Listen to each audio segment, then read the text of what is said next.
تبارك الذي بيده الملك وهو على كل شيء قدير الذي خلق الموت والحياة ليبلوكم أيكم أحسن عملا وهو العزيز الغفور.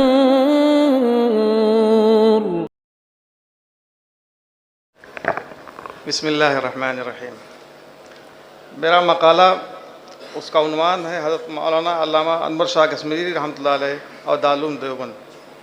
کوشش کی گئی ہے کہ موجودہ سوانحی کتابوں کے ساتھ ساتھ دارالعلوم کی سالانہ رویدادوں اور دیگر ریکارڈز کو سامنے رکھ کر مقالہ لکھا جائے.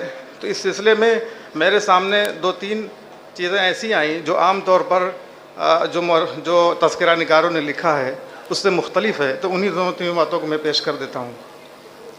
پہلی بات تو یہ کہ حضرت رحمۃ اللہ علیہ کا داخلہ سن 1310 میں ہوا.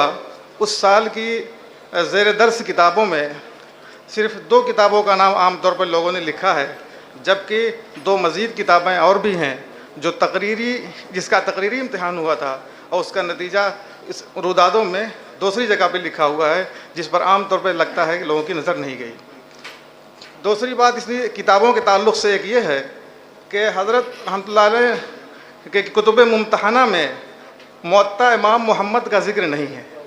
اس لیے اس کا بھی تذکرہ لوگوں نے کیا ہے کہ دارالعلوم میں حضرت نے موطا امام محمد بھی پڑھی ہے، لیکن رودادوں میں اس کا تذکرہ نہیں ہے. اور تیسری بات جو سب سے اہم ہے، اور میں آپ یہاں جن حضرات نے خاص طور سے حضرت کی اسناد پر یا اساتذہ پر مقالے لکھے ہیں ان سے بھی میری گزارش ہے کہ اس سلسلے میں اگر حضرات کی نے کچھ اور دیکھا ہو یا اس سے مختلف ہو تو ضرور میری رہنمائی فرمائیں. وہ یہ ہے کہ حضرت کے دارالعلوم کے اساتذہ میں ایک نام بہت سارے لوگوں نے، تقریباً سارے ہی لوگوں نے ذکر کیا ہے، مولانا اسحاق امرتسری یا مولانا اسحاق کشمیری کا.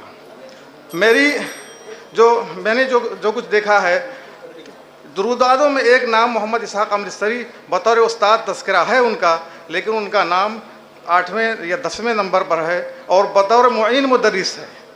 لہٰذا میرے علم کے اور تحقیق کے مطابق وہ حضرت کے ان کے بارے میں ہے. خود حضرت بنوری رحمۃ اللہ نے لکھا ہے کہ ان سے حضرت نے سنن نسائی، صحیح مسلم اور ابن ماجہ پڑھا ہے. یہ بظاہر ممکن نہیں معلوم ہوتا. لگتا ہے کہ حضرت کشمیری یعنی محمد اسحاق کشمیری کے نام میں اشتباہ ہوا ہے، اور دارالعلوم میں کوئی بھی ایسے استاد نہیں ہوئے ہیں جن سے جو اتنی بڑی کتابیں پڑھاتے ہوں. تو لہذا اس پہلو پر مزید بہت کچھ لکھنے اور کہنے کی گنجائش ہے.